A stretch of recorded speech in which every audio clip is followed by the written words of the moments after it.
নমস্কার। আবহাওয়ার বিশেষ আপডেটে আপনাদেরকে স্বাগত জানাচ্ছি। মাঘ মাসের শুরুতেই প্রকৃতি যেন তার রূপ বদলাতে শুরু করেছে। একদিকে হাড় কাঁপানো শীত, অন্যদিকে আকাশে মেঘের আনাগোনা। বাংলাদেশের আবহাওয়ায় আবারও বড় পরিবর্তনের আভাস। আবহাওয়া অধিদপ্তরের সর্বশেষ তথ্য অনুযায়ী দেশের 3টি জেলায় এখনও শৈত্যপ্রবাহ ও তার দাপট বজায় রেখেছে। কিন্তু শুধু এই কনকনে শীতই নয়, আবহাওয়াবিদরা চোখ রাখছেন পশ্চিমের আকাশের দিকে, কারণ ধেয়ে আসছে পশ্চিমী ঝঞ্ঝা। আগামী এক সপ্তাহে আবহাওয়ার এই খামখেয়ালিপনায় কেমন প্রভাব ফেলবে জনজীবনে? কোথায় কোথায় মেঘলা আকাশ, কোন কোন জায়গায় গুড়ি গুড়ি বৃষ্টি, শীত কোথায় কোথায় বাড়বে, সব কিছু নিয়েই থাকছে আমাদের আজকের আবহাওয়ার এই বিশেষ আয়োজন। শুরুতেই নজর দেওয়া যাক বর্তমান পরিস্থিতির দিকে। পৌষের বিদায় আর মাঘের শুরু, এই সময়টাতেই আবহাওয়ার পরিবর্তন শুরু হয়েছিল। আর মাঘ মাসের শুরুতে আবারও কিছুটা শীত বাড়তে পারে, এমনটাই কিন্তু বলছেন আবহাওয়াবিদরা। দেশের উত্তরাঞ্চলের চিত্রটা কিন্তু ভিন্ন। হাওয়া অফিস বলছে কিশোরগঞ্জ, নীলফামারী এবং পঞ্চগড়, মূলত এই 3 জেলায় এখনও মৃদু শৈত্যপ্রবাহ বয়ে যাচ্ছে। এই জেলাগুলিতে তাপমাত্রা 10 ডিগ্রি সেলসিয়াসের নিচে বা তার আশেপাশে ওঠানামা করছে। বিশেষ করে পঞ্চগড় এবং তেঁতুলিয়ায় তাপমাত্রা পারদ নেমেছে আশঙ্কাজনকভাবে।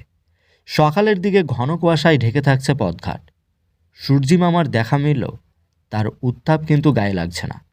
বাতাসের আর্দ্রতা বেশি থাকায় শীতের অনুভূতি হচ্ছে অনেক বেশি। উত্তরের জনপদগুলিতে সন্ধ্যার পর থেকেই রাস্তাঘাট ফাঁকা হয়ে যাচ্ছে। খেটে খাওয়া মানুষ এবং দিনমজুররা চরম বিপাকে পড়ছে। নদী অববাহিকার অঞ্চলগুলিতে কুয়াশার চাদর এতটাই ঘন যে নৌ চলাচলও বিঘ্নিত ঘটছে। এই 3 জেলায় শৈত্যপ্রবাহ অব্যাহত থাকার পূর্বাভাস থাকলেও দেশের বাকি অংশে তাপমাত্রা কিছুটা বাড়ার সম্ভাবনা রয়েছে। তবে এই বাড়াটা সাময়িক কেন, তার উত্তর লুকিয়ে আছে পশ্চিমী ঝঞ্ঝার আগমনে। এবার আসা যাক সবচেয়ে গুরুত্বপূর্ণ খবরে। আবহাওয়াবিদরা মানচিত্র দেখে যেটা জেনেছেন এটি হলো যে একটি শক্তিশালী পশ্চিমী ঝঞ্ঝা বা ওয়েস্টার্ন ডিস্টার্বেশনের প্রভাব, মূলত ভূমধ্য সাগর থেকে আসা জলীয় বাষ্পপূর্ণ বাতাস হিমেল হাওয়ায় বাধা পেয়ে এই পরিস্থিতি তৈরি করে। আর এর প্রভাবে বাংলাদেশ ও ভারতের পশ্চিমবঙ্গ সংলগ্ন এলাকায় আবহাওয়ার মেজাজ বদলাতে শুরু করবে। বাতাসের দিক পরিবর্তন হচ্ছে। উত্তর পশ্চিম দিক থেকে আসা শুষ্ক ঠান্ডা বাতাসের জায়গায় দখল করছে দক্ষিণ পশ্চিমী জলীয় বাষ্পপূর্ণ বাতাস। এর ফলে আকাশ আংশিক মেঘলা হতে শুরু করবে। আপনারা হয়তো লক্ষ্য করেছেন গত 2 থেকে 3 দিন ধরে দুপুরের পর রোদের তেজ কিছুটা কমছে, আকাশ ধোঁয়াশাচ্ছন্ন হচ্ছে। আবহাওয়াবিদরা বলছেন এই ঝঞ্ঝার প্রভাবে আগামী সপ্তাহের মাঝামাঝি, বিশেষ করে বুধ বা বৃহস্পতিবার নাগাদ দেশের বেশ কিছু জায়গায় হালকা থেকে গুঁড়ি গুঁড়ি বৃষ্টির সম্ভাবনা থাকছে। মাঘ মাসের এই বৃষ্টি শীতকে বিদায় জানাবে না, বরং বৃষ্টির পর শীতের কামড় আরও একবার বাড়বে। একে বলা হয় মাঘের শীত। বৃষ্টির ফলে মাটি ভিজে গেলে এবং আকাশ পরিষ্কার হয়ে গেলে উত্তরের হাওয়ার দাপটটা কিন্তু আবারও বাড়তে শুরু করবে। তীব্র শীত আবারও পড়বে, এমনটাই মনে করছেন আবহাওয়াবিদরা। তাহলে আগামী এক সপ্তাহ কেমন যাবে? সপ্তাহের প্রথম দিকেই তাপমাত্রা কিছুটা বাড়ল, অর্থাৎ শীত কিছুটা কম অনুভূত হলেও সপ্তাহের মাঝপথে বৃষ্টির সম্ভাবনা উড়িয়ে দেওয়া হচ্ছে না। ঢাকা, খুলনা, বরিশাল এবং রাজশাহী বিভাগের কিছু কিছু জায়গাতে গুঁড়ি গুঁড়ি বৃষ্টির সম্ভাবনা থাকছে। বৃষ্টির পর রাতের তাপমাত্রা আবারও 2 থেকে 3 ডিগ্রি সেলসিয়াস কমবে, অর্থাৎ মাঘ মাসের মাঝামাঝিতে আবারও জাঁকিয়ে শীত পড়ার প্রবল সম্ভাবনা থাকছে।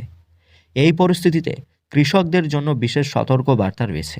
যারা আলু বা বোরো ধানের বীজতলা তৈরি করেছেন তাদের এই অসময়ের বৃষ্টি এবং পরবর্তী কুয়াশা থেকে ফসল বাঁচাতে বাড়তি যত্ন নিতে হবে। কৃষিবিদদের পরামর্শ মেনে চলতে হবে, এমনটাই কিন্তু জানাচ্ছেন আবহাওয়াবিদরা। সবশেষে জনজীবনের কথা। আবহাওয়ায় এই রদবদলে কখনো রোদ, কখনো মেঘ দেখা দেবে, আবার কখনো বৃষ্টি। এতে স্বাস্থ্যের ঝুঁকি বাড়বে। তাই শিশু ও বয়স্কদের এই সময় বাড়তি যত্ন নিতে হবে। শৈত্যপ্রবাহ, পশ্চিমী ঝঞ্ঝা আর বৃষ্টি, এই ত্রিমুখী আচরণে আগামী দিনগুলিতে আবহাওয়া কেমন থাকবে তা নিয়ে সবাই কিন্তু চিন্তায় রয়েছে। তাই ঘর থেকে বেরোনোর আগে অবশ্যই হাতে ছাতা, রেইনকোট, গরম কাপড় অবশ্যই পরে বেরোবেন। আজ এই পর্যন্তই।